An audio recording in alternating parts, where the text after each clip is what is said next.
সত্যি কথা কি জানেন, যে আমরা এখন চিন্তা করতে ভালোবাসি না, পছন্দ করি না। আমাদের চিন্তা করার সময় কোথায়? আমাদের সকালবেলা ঘুম থেকে উঠে ব্রাশে পেস্ট নিয়ে বাথরুমে যেতে হয়, কারণ আমাদেরকে অফিস ধরতে হবে 8টায় 9টায়, কাউকে স্কুলে কলেজে ইত্যাদি ইত্যাদি। চিন্তার সময় কোথায়? চিন্তা তো করতাম আমরা তাহাজ্জুদের ওয়াক্তে, তাহাজ্জুদের নামাজ পড়ে চুপচাপ বসে চিন্তা করতাম কি হচ্ছে, কি হতে পারে, আমার কি হালত, আমি কি করব, দুনিয়াতে কি করলাম, পরকালে কি উত্তর দিব ইত্যাদি। চিন্তার সময় হচ্ছে ফজরের নামাজের পরে। দেখা যায় 70% মানুষই ওই সময় জাগনা থাকে না, তাই না? চিন্তার সময় কোথায়? সকালবেলা যখন আমরা উঠি শুরু হলো ফার্স্ট লেন অফ লাইফ, মানে রেস, দৌড়ানো। আমরা ঢাকার ফ্লাইওভারের উপর উঠে দেখি মানুষ ছুটছে, খালি ছুটছে। 1 সেকেন্ড কেউ কাউকে ছাড় দিবে না। তখন গাড়ি ড্রাইভ করছি, 1 সেকেন্ড সে যে ছাড় দিবে, একটু দাঁড়াবে, আমরা চলে যাব, সাইড দিবে না। কারণ ও আর প্রতিযোগিতায় আছে, কে কার আগে যেতে পারে। কেউ কাউকে ছাড় দেয় না। তো এটা কি, কিসের প্রতিযোগিতা? দুনিয়ার। এই ব্যস্ততা কিসের বলেন? দুনিয়ার। এখন এই ব্যস্ততার সময় ঠান্ডা মাথায় চিন্তা করার সময় কোথায়? ভাবতে হবে, চিন্তা করতে হবে। একটু থামেন। এই যে ব্যস্ততার যুগে আপনি ঢুকে গেছি আমরা, সকাল থেকে শুরু করে রাত পর্যন্ত একটাই ফিকির, একটাই চিন্তা, টাকা পয়সা, বাড়ি গাড়ি, স্ত্রী সন্তান, বউ বাচ্চা, আমার ক্যারিয়ার, আমার রিজিক, এই তো। একটু এর মাঝে সময় নেন, আল্লাহকে সময় দেন, নিজের অতীতের পাপগুলোকে নিয়ে ভাবেন। কত বছর আমরা পৃথিবীতে থাকতে পারি? হাইয়েস্ট কত বছর? 100 বছর হাইয়েস্ট। ভাবেন তারপরে কি হবে? আমার পরে আমি কোন প্রজন্ম রেখে যাচ্ছি? ওরা কি আদৌ আমার জন্য রব্বির হামহুমা কামা রব্বায়ানি সগীরা পড়তে পারবে? আমি কি ওকে শিক্ষিত করলাম? আলিফ বাও তো চিনে না আমার ছেলেটা, আমার ছেলে আলিফ বাই চিনে না। এই জেনারেশনের একটা জেনারেশন ছিল, আমাদের আগের জেনারেশন, মাশাআল্লাহ। তখন কি হতো? প্রত্যেকটা গ্রামে গ্রামে, শহরে শহরে, স্কুলে কলেজে, বিভিন্ন জায়গায় বাধ্যতামূলক আপনি আরবি পড়তেন। এখন বিশ্বাস করেন তো? আপনি তো বিশ্বাস করেনই, আমি জানি। বিশ্বাস করেন কি যে আপনি এখন আরবি থেকে অনেক দূরে সরে গেছেন? আপনি এই যে পড়াশোনা করেছেন, ওই যে ভাই হাত তুললেন ফিজিক্সে, মিনিমাম 20 বছর। তা আপনি 20 বছরে 20টা সূরা শিখেছেন কি? আমরা আমাদের পরের জেনারেশনকে কোন হালতে রেখে যাচ্ছি, এগুলো কি ভাবতে হবে না? হবে না? আলী ইবনে আবি তালেবের একটা কথা বলি, তাহলে আপনি বুঝবেন। আলী ইবনে আবি তালেবের নাম কি শুনেছেন আপনি? শোনা উচিত ছিল। তারা আপনার আইডল। আমাদের আইডল হচ্ছে মুহাম্মদ সাল্লাল্লাহু আলাইহি ওয়াসাল্লাম, সাহাবায়ে কেরাম, তাবে তাবেঈন, ইমামগণ, মুজতাহিদ কেরাম, মুজাহিদ কেরাম। আলী ইবনে আবি তালেব বলতেন যে মানুষ যখন দুনিয়ায় চলাফেরা করে তখন মনে হয় সে ছাড়া দুনিয়াতে আর কিছুই নাই, আর সে এমনভাবে দুনিয়া থেকে চলে যায় মনে হয় সে কখনো দুনিয়ায় ছিলই না। দুটো কথা ভাবেন, ভাবতে হবে। আজকের লেসনটা কি? ভাবতে হবে। তিনি বলছেন মানুষ এমনভাবে দুনিয়ায় চলাফেরা করে মনে হয় সে ছাড়া দুনিয়াতে আর কিচ্ছু নাই। আমাদের চলাফেরা এমন না? দেখেন প্রত্যেকটা অঙ্গনেই, পলিটিক্যাল অঙ্গন, ইকোনমিক অঙ্গন, ধর্মীয় অঙ্গন। পলিটিক্যাল অঙ্গনে একজন নেতার চলাফেরা দেখলে মনে হচ্ছে সে ছাড়া কিছুই নাই দুনিয়াতে। যারা অর্থনৈতিক জীবনে নেতৃত্ব দিচ্ছেন তাদের কাছে মনে হচ্ছে আমরা ছাড়া দুনিয়ার ইকোনমির আর মধ্যে আর কিছুই নাই। আমরা যারা ধর্মতাত্ত্বিকভাবে চলাফেরা করি মনে হয় যে এই হুজুর ছাড়া আর কিছুই নাই দুনিয়াতে। আমার চেয়ে বড় শায়েক আর কে আছে? আমার চেয়ে বড় আর আলেম আর মুফাসসির কে আছে? সমস্যা সবার ভিতরে। শুধু এক শ্রেণীর মানুষকে আপনি টার্গেট করে আঘাত করে কথা বলা যাবে না। দেখতে হবে দূরদর্শিতার সাথে, সমস্যা সবার ভিতরে। এখন দেখেন আমরা দুনিয়াতে চলছি, মনে হচ্ছে যে আমরা ছাড়া আর কিছুই নাই মনে হয়, কিন্তু মানুষ দুনিয়া থেকে চলে গেছে। প্রায় মিলিয়ন, বিলিয়ন, ট্রিলিয়ন মানুষ এখন দুনিয়া থেকে চলে গেছে সূচনা থেকে এই পর্যন্ত। তাদের কোনো খবর আছে? কাদের খবর আছে? যারা এই দুনিয়াতে থাকাকালীন এমন কিছু করে গিয়েছিল যার ফলশ্রুতিতে আল্লাহ পাক তাদেরকে চিরস্মরণীয় করে রেখেছে। আমরা কি আবু বকর সিদ্দিকের নাম শুনে নেই? তার কৃতিত্ব মর্যাদা কি কমে গেছে না বেড়েছে? উমর ইবনুল খাত্তাবের নাম শুনি নাই? পৃথিবীর শেষ পর্যন্ত তার মর্যাদা কি কমে যাবে? উসমান বিন আফফানের নাম শুনেছেন? তার কথা কি আমরা আলোচনা করি না সম্মানের সাথে? আলী রাদিয়াল্লাহু আনহুর কথা বললাম, তার কথা কি আমরা সম্মানের সাথে আলোচনা করি না? করি। তার মানে আমরা আমাদের কীর্তি দিয়ে, ভালো কিছু কাজ দিয়ে এই দুনিয়াতেও অমর থাকতে পারি, আল্লাহর কাছেও সম্মান পেতে পারি। এটাই কি আমাদের জীবনের উদ্দেশ্য হওয়া উচিত না? ভাবতে হবে কি না? আল্লাহ পাক আমাদেরকে তৌফিক দান করুন। দাউদ আলাইহিস সালাম ছোট, তখন 14-15 বছর বয়স হবে। আল্লাহ পাক মূসা আলাইহিস সালামকে বলেছিলেন, তুমি তোমার সম্প্রদায়কে নিয়ে এই জেরুজালেমে যুদ্ধ করবে। কাকে বলেছেন? মূসা আলাইহিস সালামকে। তুমি মূসা আলাইহিস সালাম তোমার সম্প্রদায়কে নিয়ে এই জেরুজালেমে গিয়ে যুদ্ধ করো। ওখানে আমালেকা নামে একটা সম্প্রদায় আছে, এরা খুবই শক্তিশালী, তবে তোমরা যদি ইমানদার হও তোমরা এর উপর বিজয় লাভ করবে। এর আগ পর্যন্ত এরা কিন্তু ওখানে ঢুকতে পারে নাই। কথা বুঝতে পারছেন? আল্লাহ পাক শর্ত দিলেন, যদি যুদ্ধ করে জয় করতে পারো তাহলে তোমাদের এই জায়গাটা তোমাদের। তো মূসা আলাইহিস সালাম বললেন তার কওমকে, চলো যুদ্ধ করি। তো মূসা আলাইহিস সালামের কওম বলছে, ইযহাব আনতা ওয়া রাব্বুকা ফাকাতিলা ওয়া ইন্না হাহুনা কাঈদুন। এই মূসা, তুমি যাও আর তোমার রব গিয়ে যুদ্ধ করো, আমরা এখানে বসে থাকলাম। কথা কি বুঝতে পারেন নাই? মানে এরা কোন কওম? ওই যে ফেরাউনকে ডুবে মরতে দেখেও বিশ্বাস করে না, বাছুর পূজা শুরু করে, আল্লাহ পাক একটার পর একটা নিদর্শন দেখান, তাও অস্বীকার করে। তাওরাত নিতে গিয়েছেন মূসা আলাইহিস সালাম, এসে দেখেন তারা বাছুর পূজা শুরু করেছে। মান্না সালোয়া আল্লাহ দিচ্ছেন, তাও অস্বীকার করে। মৃত থেকে জীবিত করেন, তাও অস্বীকার করে। শেষমেশ বলে বসলো যে, ইয়া মূসা লান নুমিনা লাকা হাত্তা নারাল্লাহ জাহরা। হে মূসা, আমরা তোমার প্রতি বিশ্বাস করব না যতক্ষণ না আল্লাহকে সামনে দেখাচ্ছ আমাদের চোখ দিয়ে। এটা সেই জাত যে নবীদেরকে এত কষ্ট দিয়েছে। তো মূসা আলাইহিস সালাম যখন বললেন চলো, আল্লাহ পাক যুদ্ধের কথা বলেছেন, ওটা যুদ্ধ করে জয় করতে পারলে আমাদের হয়ে যাবে। তো বলছে ওখানে আমালেকা সম্প্রদায় আছে এত বড় শক্তিশালী, তুমি যাও, তোমার রব গিয়ে যুদ্ধ করো, আমরা এখানে বসে আছি। আর আমাদের নবী মুহাম্মদ সাল্লাল্লাহু আলাইহি ওয়াসাল্লাম যখন বদরের মাঠে 313 জনকে নিয়ে পরামর্শ করছেন কি করব, যুদ্ধ করব কি না, তখন আমাদের মুসলিম সেনা বাহিনীর মধ্যে যে সাহাবীরা ছিলেন, সাদ বিন মুয়াজ রাদিয়াল্লাহু আনহু, তিনি বলছিলেন, ইয়া রাসূলুল্লাহ সাল্লাল্লাহু আলাইহি ওয়াসাল্লাম, আপনি আমাদেরকে নিয়ে বদরের মাঠ কেন, যদি উত্তাল সাগরেও ঝাঁপ দিতে চান আমরা সেখানেও ঝাঁপ দিব ইনশাআল্লাহ। কত পার্থক্য, তাই না? তিনি বলছিলেন যে আমরা সেই কথা আপনাকে বলবো না যেই কথা মূসার কওম মূসাকে বলেছে, বরং আপনি যদি আদেশ করেন আমরা উত্তাল সাগরেও ঝাঁপ দিতে পারি। এমনি এমনি তো বদরের যুদ্ধ আসে নাই, বিজয় আসে নাই, এইসব ইমানের কারণে এসেছে। এখনো কি এই মাজলুম ভাইরা উত্তাল সাগরে ঝাঁপ দেয় নাই? তারা তাই করছে। ওইদিকে আসছি আমি পরে, এই জায়গাটা একটু বোঝেন। তো যুদ্ধ তারা করলো না। যুদ্ধ করলো না। আল্লাহ পাক শাস্তি দিলেন। কি শাস্তি? 40 বছর আল্লাহ পাক ওদেরকে একটা জায়গায় ঘুরপাক খাওয়ানো শুরু করলেন। সকালে উঠে একটা পাহাড়কে কেন্দ্র করে ঘুরতো, সন্ধ্যায় এসে আবার সেই জায়গায় থেমে যেত। এটাকে বলা হয় তিহ উপত্যকার 40 বছরের শাস্তি। সূরা বাকারার মধ্যে দলিল আছে। এবার মূসা আলাইহিস সালামের জীবনটা শেষ, উনার হায়াত শেষ, উনি চলে গেলেন আল্লাহর কাছে। পরবর্তীতে নবী হলেন ইউশা বিন নুন। কি নাম? ইউশা বিন নুন। মনে রাখার চেষ্টা করেন, ভুলে যান না আবার। ইউশা বিন নুন একজন নবী। এবার ইউশা বিন নুনের সময় ওই বনু ইসরাইলি বলছে যে আমরা যুদ্ধ করতে চাই, ওই জায়গা আমরা দখল করতে চাই। আর ভাত খাওয়া কমায়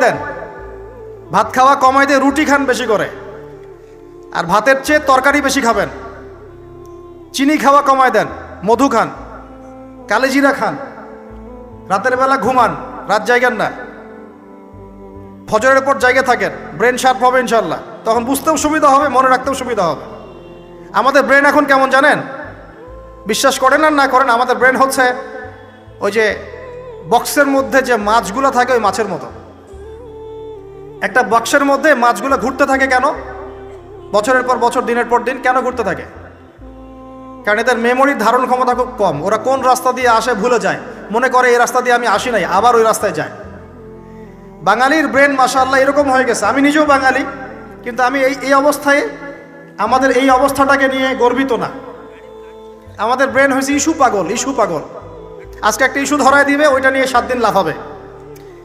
আরেকটা ইস্যু 7 দিন পর আসবে, ওই আগের ইস্যু শেষ, গন কেস। আজকে আমরা যখন ফ্লাইওভার দিয়ে আসছিলাম তখন ওখান থেকে আসার সময় মনে হচ্ছিল এই তো কয়দিন আগে এই মার্কেটটা পুড়ে গিয়েছিল। এখন কয়জনের মনে ছিল কি? আমাদের ব্রেন খুবই শর্ট টাইম মেমোরি লস হয়ে গেছে। তাই জন্যে মনোযোগ বাড়ানোর জন্য কি করতে হবে বললাম, ভাত খাওয়া কমাইতে হবে, তরকারি খাইতে হবে বেশি, আর কি চিনি খাওয়া কমাইতে হবে, মধু খাবেন। কালেজিরা খাবেন, রাত জাগবেন না, ফজরের পর জিকির আজগার তাসবিহ তাহলিল করবেন। এবং সবচেয়ে বড় কথা হচ্ছে প্রতিদিন কমপক্ষে 1 ঘন্টা কোরআন তেলাওয়াত করতে হবে, না হলে মেমোরি ড্যামেজ হয়ে যাবে। এই কারণে আমাদের মেমোরি আস্তে আস্তে ড্যামেজ হতে দেখেন আমরা আর এই জেনারেশনের মধ্যে আপনি বুখারি খুঁজে পাচ্ছেন না, ইমাম বুখারি নাই, আবু হানিফা এই জেনারেশনে নাই, এই জেনারেশনে শাফিঈ আহমদের মতো মানুষ নাই। আল্লাহ পাক আমাদেরকে বোঝার তৌফিক দান করুন। মাঝখানে কিছু কথা বললাম, মন খারাপ করে না, আপনাদের ভালোর জন্য, আমার ভালোর জন্য।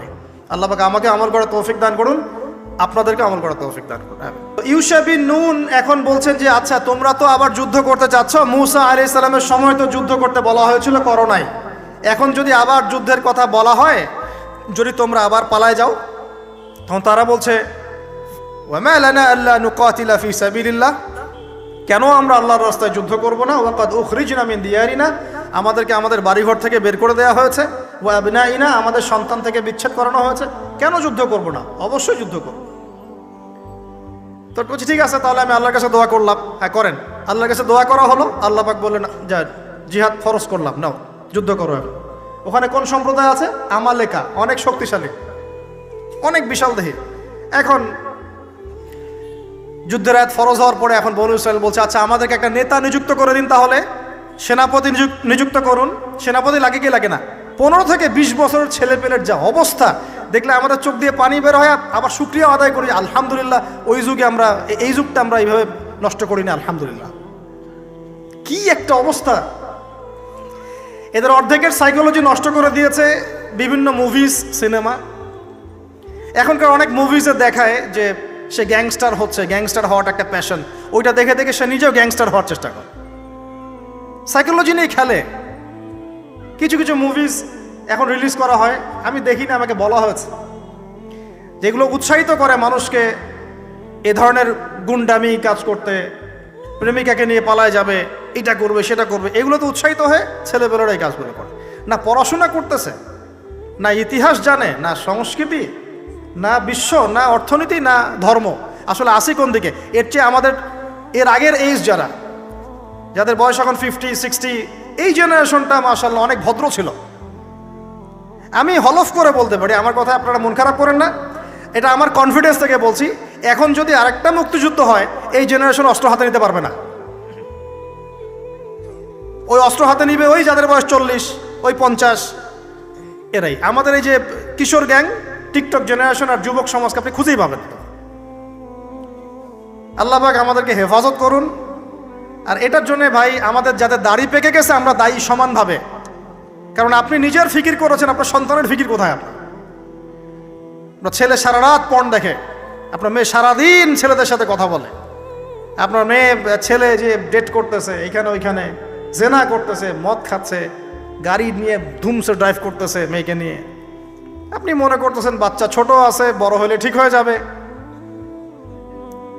সুবহানাল্লাহ, আপনি বাচ্চাকে পড়াচ্ছেন না, কোরআন শেখাচ্ছেন না, হাদিস শেখাচ্ছেন না, জেনারেল লাইনে যে পড়াচ্ছেন, জেনারেল লাইনে পড়াশোনা করার পরে সে হচ্ছেটা কি শিখলো? স্যারকে দেখলে থাপ্পড় মারে। এখনকার ছেলেপেলে অনেকে স্যারকে সম্মান করে না, স্যার নকল ধরে ফেলেছে, স্যারকে এক থাপ্পড় দিল। গুন্ডামি শিখেছে, গুন্ডামি, আদব, সবর, নীতি নৈতিকতা এগুলো নাই, তো উঠে যাচ্ছে দিন দিন। দেখেন আমরাও স্কুলে পড়েছি, কলেজে পড়েছি, কিন্তু আমরা তো বেয়াদব ছিলাম। বেয়াদবি এক জিনিস আর দুষ্টামি এক জিনিস। আমরা দুষ্ট ছিলাম, খুব দুষ্ট ছিলাম, দুরন্ত, খেলাধুলা পছন্দ করতাম, দুরন্ত, দুষ্টামি করতাম। স্যারদের সাথে আমাদের একটা ফ্রেন্ডলি সম্পর্ক ছিল, বন্ধুর মতো, কিন্তু আমরা কখনো বেয়াদবি করি না। এখন দেখবেন ওয়াজে আলেমদের সামনে গিয়ে বেয়াদবি করতেছে, ওলামায়ে কেরামের সামনে যে একটু মানে ভদ্রভাবে কিছু কথা বলে মাসালা জিজ্ঞাসা করে, ওখানেও গিয়ে বেয়াদবি করতে, কথা বলাই জানে না কিভাবে কথা বলতে হয়। আল্লাহর ওয়াস্তে ভাই আকীদার আমলের এই যে আখলাকের সংশোধন করেন, না হলে আমাদের সামনে মহা বিপর্যয় অপেক্ষা করছে। আল্লাহ পাক আমাদের সবাইকে কথাগুলো বোঝার তৌফিক দান করুন, বলি আমিন। অনেক লম্বা হয়ে যাবে, ওদিকে যাচ্ছি না, মূল জায়গা থেকে একটু শেষ করে দেব। আপনারা অনেকক্ষণ ধরে অপেক্ষা করছেন, একটু খেয়াল করেন। তাহলে ইউশা বিন নুনের কাছে এখন এরা বলছে নেতা দাও, নেতা। তো ইউশা বিন নুন বলছে ঠিক আছে আমি দোয়া করলাম, আল্লাহ পাক তালুতকে নেতা বানালেন। কাকে? তালুত। এখন বনু ইসরাইল বলছে ওর নেতৃত্ব আমরা মানি না, কেন মানো না? যে ওর তো টাকা পয়সা নাই, ওর তো স্ট্যাটাস নাই। ওই যে আমাদের কাছে নেতৃত্বের মানদণ্ড যেগুলা, আমরা টাকা পয়সা দেখে নেতা বানাই না। আপনার টাকা নেই, আপনি নেতা হতে আসছেন কেন? আপনার স্ট্যাটাস নাই, আসছেন কেন? ও বনু ইসরাইল একই কথা বলছে, ওর তো টাকা নাই, স্ট্যাটাস নাই, নেতা হবে কেন? তখন আল্লাহ পাক বলছেন যে ওয়াজাদাহু বাসতাতাউ ফিল ইলমি ওয়াল জিসম। আল্লাহ পাক তো তালুতকে দুটো কোয়ালিটি দিয়েছেন। আল্লাহ পাক তাকে শারীরিক শক্তি দিয়েছিলেন এবং জ্ঞান দিয়েছেন, প্রজ্ঞা এবং জ্ঞান দিয়েছেন। তার নেতৃত্বের মানদণ্ড কয়টা এখানে পেলেন? দুটা। শারীরিক শক্তি থাকতে হবে ঠিকঠাক, ফিজিক্যালি স্ট্রং না হলে তো সে ডিল করতে পারবে না, আর মেধা থাকতে হবে, জ্ঞান। তা আসলে কি এই দুইটা এখন নেতৃত্বের মানদণ্ড? সুবহানাল্লাহ। অদ্ভুত সিস্টেম বিশ্ববাসীকে দেওয়া হয়েছে, বিশ্ববাসীকে একটা অদ্ভুত সিস্টেম দেওয়া হয়েছে। একজন মেজর, একজন কর্নেল, একজন বিসিএস ক্যাডার মানুষ এমন একজন মানুষকে স্যালুট করে যে মানুষটা অক্ষর জ্ঞান নাই, নামও স্বাক্ষর করতে পারে না, এবং সে বিভিন্ন জায়গায় দুর্নীতি করে আসছে, টাকা পয়সা লুটপাট করে আসছে। একজন বিসিএস ক্যাডার এবং একজন আর্মি অফিসার, একজন জেনারেল, একজন মেজর তাকে স্যালুট করতেছে। কি সিস্টেম! অথচ তার চাইতে এই ব্যক্তি নেতৃত্ব পাওয়ার অনেক বেশি যোগ্য। জ্ঞান তার আছে এবং শারীরিক শক্তি তার আছে, তার প্রশিক্ষণ আছে, সব কিছু তার মধ্যে আছে। কি সিস্টেম বিশ্ববাসীকে দেওয়া হয়েছে! সুবহানাল্লাহ। আমি ফিলোসফিও পড়েছি অনেকদিন। অ্যারিস্টটল এবং প্লেটোদের যুগে এটাকে বলা হতো দি কমিউনিটি অফ ফুলস। একটা পড়ে দেখবেন, স্যার সলিমুল্লাহর লেখা অনেকগুলো বই আছে, এর মধ্যে পড়ে দেখেন। মানে অজ্ঞতার একটা যুগ, অজ্ঞতার শাসন, অজ্ঞতার কমিউনিটি। বাদ দেন, এখানে ইউশা বিন নুন নেতৃত্ব দিলেন কাকে? তালুতকে। ওরা বলল মানি না। তো আল্লাহ পাক মনোনয়ন করেছেন, এখন না মানলে তোমরা আযাব ভোগ করবা। তারপরে তারা মেনে নিল, এবার যুদ্ধে যাচ্ছে। ওই জেরুজালেম মুক্ত করতে যাচ্ছে। যেই জেরুজালেম এখন তারা মুক্ত করতে চাচ্ছে, ওই জেরুজালেম তালুতের বাহিনী মুক্ত করতে যাচ্ছে। বলেন তো, তালুত এবং বনু ইসরাইল তখন ভালো না খারাপ? ভালো না খারাপ? তারা কি মুসলিম না মুসলিম? তারা তখন মুসলিম না মুসলিম? মুসলিম। তারা তখন ইউশা বিন নুনের উম্মত, তার আগে ছিল মুসা আলাইহিস সালামের উম্মত। এবার তালুত বললেন যে আল্লাহ পাক তোমাদেরকে পরীক্ষা করবেন, সামনে নদী আছে, এই নদীর পানি পান করতে পারবে না। যদি পান করো তাহলে তোমাদের নাম কাটা, তোমরা আর যুদ্ধে অংশগ্রহণ করতে পারবে না। ফামান শারিবা ফালাইসা মিন্নি, যে ব্যক্তি এখান থেকে পানি পান করবে সে আমার অন্তর্ভুক্ত না। ওয়ামান লাম ইয়াতআমহু ফাইন্নাহু মিন্নি, যে ব্যক্তি এখান থেকে পানি পান করবে না সে আমার সাথে যুদ্ধে যেতে পারবে। ইল্লা বিগুরফাতিন বিয়াদিহি, মানে এক অঞ্জলি পানি শুধু পানি পান করতে পারবে, এক অঞ্জলি পানি, এতটুকু, এর বেশি না। ফাশারিবু ইল্লা কলিলাম মিনহুম, আল্লাহ পাক বলছেন ওদের বেশিরভাগই পানি পান করলো, অল্প কিছু বাদ দিয়ে। অল্প কিছু সংখ্যা তাফসীরে এসেছে 313 জন বাদ দিয়ে, 313 জন বাদ দিয়ে। 313 যে বদরে, এখানেও। তো এবার এই 313 জনকে নিয়ে তালুত এগিয়ে গেল, গিয়ে দেখলো বিশাল বাহিনী, বাপরে বাপ, একদম আমালেকা সম্প্রদায়ের। সেখানে নেতৃত্ব দিচ্ছে ওদের সেনাপতি, তার নাম জালুত। কি নাম? জালুত। এবং এই জালুতের বাহিনী দেখে মুসলিম বাহিনী বলছে যে লা তাকাতা লানা বিজালুতি ওয়া জুনুদিহি, এই জালুতের বাহিনীর সাথে পেরে ওঠার ক্ষমতা তো আমাদের এখন হবে না। কিন্তু যারা ভেবেছিল যে আল্লাহর সাথে সাক্ষাৎ করতে হবে, যাদের ঈমান দৃঢ় ছিল, তারা বলেছিল কাম মিন ফিআতিন কলিলাতিন গালাবাত ফিআতান কাসীরাতান বিইذনিল্লাহ, তোমরা ভয় পেও না, আল্লাহর হুকুমে বহু ছোট ছোট দল বড় বড় দলের উপর বিজয় লাভ করেছে। এটা তারা বলে একটা দোয়া করলো, এই দোয়াটাও শিখে নেবেন। তারা একটা দোয়া করলো, তারা বলল রব্বানা আফরিগ আলাইনা সবরান ওয়া সাব্বিত আকদামানা ওয়ানসুরনা আলাল কওমিল কাফিরিন। আর আল্লাহ পাক বলেন ফাহাজামু বিইذনিল্লাহ, আল্লাহ পাকের হুকুমে তারা এই মাত্র 313 জন নিয়েই জালুতের বিশাল বাহিনীকে পরাজিত করে। বুঝতে পারছেন? এবং এই বাহিনীতে দাউদ আলাইহিস সালামও ছিলেন, তখন তিনি ছোট। এই জালুতকে হত্যা করেছে দাউদ আলাইহিস সালাম। দাউদ আলাইহিস সালামের পরে আসলো তার ছেলে সুলাইমান, নাম কি?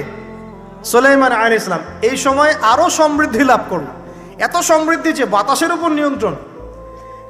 জিনরা ডুবুরির কাজ করে পাথর এনে দেয়, জিনরা ডুবুরির কাজ করে মণিমুক্তা এনে দেয়।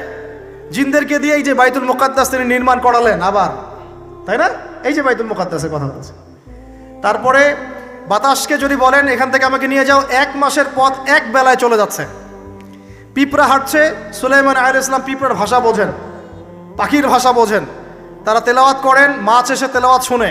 মানে এমন একটা সভ্যতা, এই সভ্যতা পৃথিবীতে আসেনি কখন। এবং আপনি যতই সায়েন্স অ্যান্ড টেকনোলজির কথা বলেন না কেন, এই লেভেলে আপনি যেতে পারবেন না, কখনো পারবেন না। কারণ সুলাইমান আলাইহিস সালাম একটা দোয়াও করেছিলেন, রব্বি হ্যাবলি মুলকান, আল্লাহ আমাকে এমন রাজত্ব দান করো, লা ইয়ামবাগি লি আহাদ, যে এমন রাজত্ব আপনি কাউকে দেন নাই কখন। পৃথিবীর ইতিহাসে সুলাইমান আলাইহিস সালামের